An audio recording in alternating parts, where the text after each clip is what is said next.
For years, fans have asked the same question. Eminem launched Shady Records with the promise of changing lives, new talent, real opportunity, a chance to break through the industry the same way he did. But looking back now, something doesn't add up. Aside from one major exception, almost every artist who signed to Shady Records followed the same path. Early hype, brief attention, then silence. Careers stalled, momentum disappeared, and eventually, most of them faded from the conversation entirely. That's why people started calling it a curse. Not because these artists lacked talent, not because they didn't work hard, but because no matter how promising they looked, something always seemed to stop them from truly breaking out. So the question isn't whether Eminem meant well.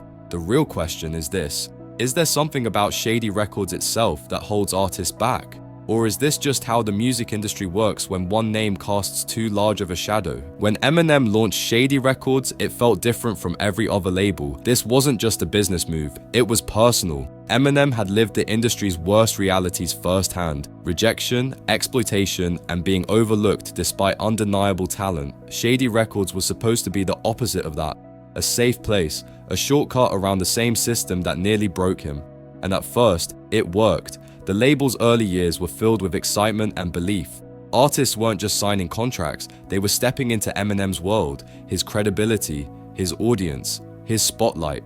The biggest proof came early. 50 Cent didn't just succeed under Shady Records, he exploded. Massive sales, cultural dominance, a run that defined an entire era. For a moment, it looked like Shady had cracked the code. But that success also created an illusion, because instead of becoming the standard, 50 Cent became the exception. Behind that breakout, something else was forming, a pattern that would repeat again and again. New artists arrived with hype. Eminem co-signed them. The industry paid attention, briefly, then the momentum slowed, projects stalled, promotion faded, and slowly, the spotlight shifted back to where it always landed: Eminem himself.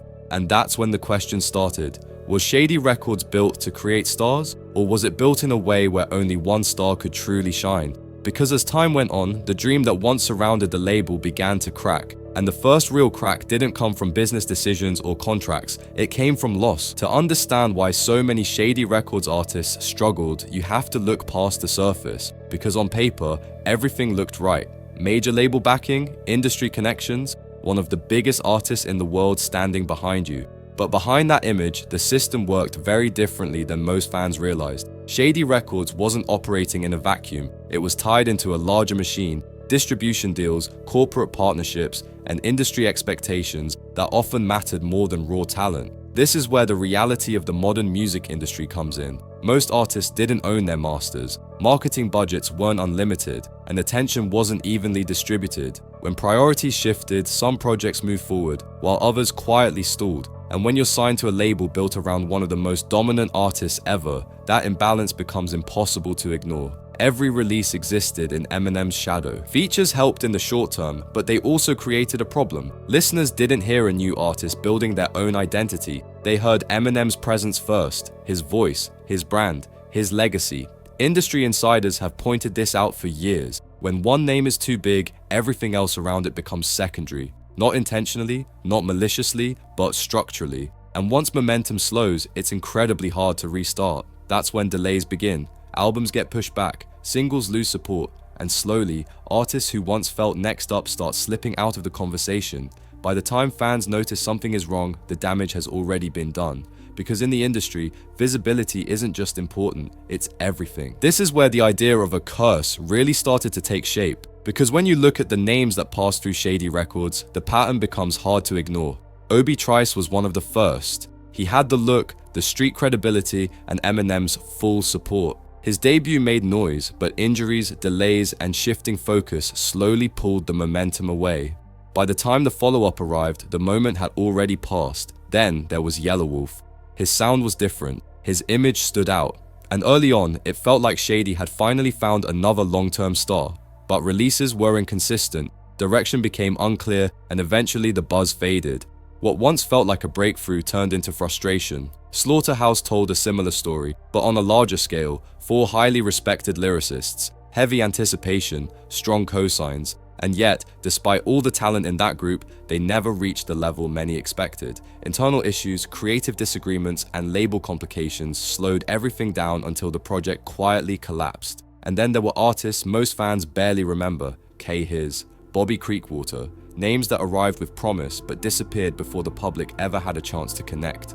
Their careers didn't fail loudly, they simply stopped moving. That's what made this different. These weren't artists getting exposed, they weren't being rejected by fans, they weren't running out of talent, they were losing momentum inside a system that couldn't, or wouldn't, push them forward. Each case looked different on the surface, different sounds, different personalities, different circumstances, but the outcome was always the same: a brief spotlight, a slow fade, and a career that never fully recovered. And at this point, it stopped feeling like coincidence, because when the same thing keeps happening, the question shifts from who failed to what's causing it. At this point, the focus shifts away from individual artists, because the problem clearly wasn't talent, it was proximity. Being signed to Shady Records meant standing next to one of the most dominant figures hip-hop has ever seen. And that kind of presence changes everything, especially attention. Eminem doesn't just release music, he absorbs it. Every rollout, every feature, every appearance naturally pulls gravity toward him. Even when he steps back, the spotlight follows.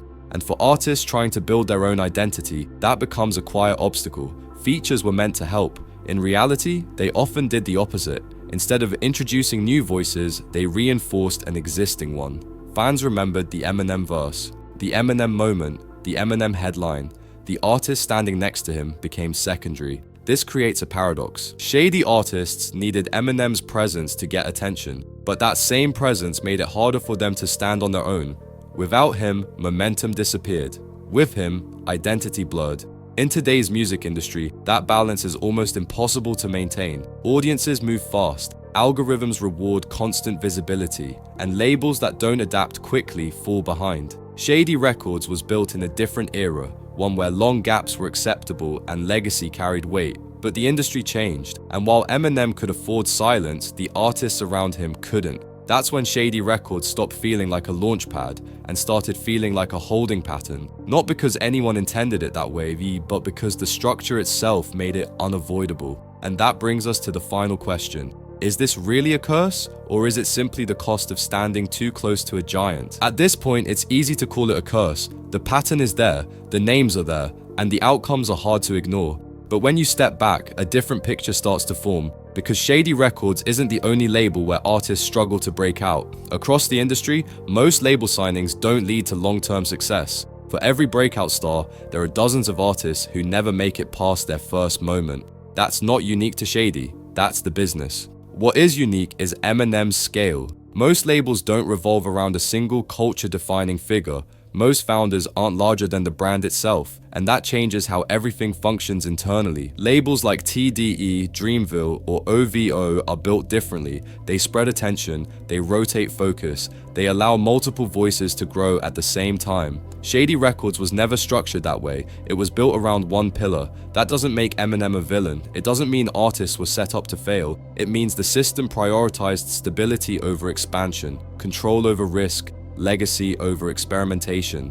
And in an industry that now rewards speed, visibility, and constant presence, that approach comes with consequences. So maybe calling it a curse misses the point. Maybe what we're really seeing is what happens when an old school structure collides with a new school industry, and when that collision happens, not everyone survives it. Shady Records will always be part of hip-hop history. It launched one of the most important careers of the modern era, and for a moment, it looked like it could do the same for others. But looking back now, it's clear that something deeper was at play. Not a lack of talent, not a lack of opportunity, but a structure that couldn't evolve fast enough for the artists inside it. Eminem built his career by breaking through a system that wasn't designed for him. But when that same system became the foundation of his label, it created limits, even for the people it was meant to help. So whether you call it a curse or just an unavoidable pattern, the outcome remains the same. Most artists who entered Shady Records never truly escaped its shadow, and the real question isn't what went wrong, it's whether any artist ever could have succeeded there in the first place.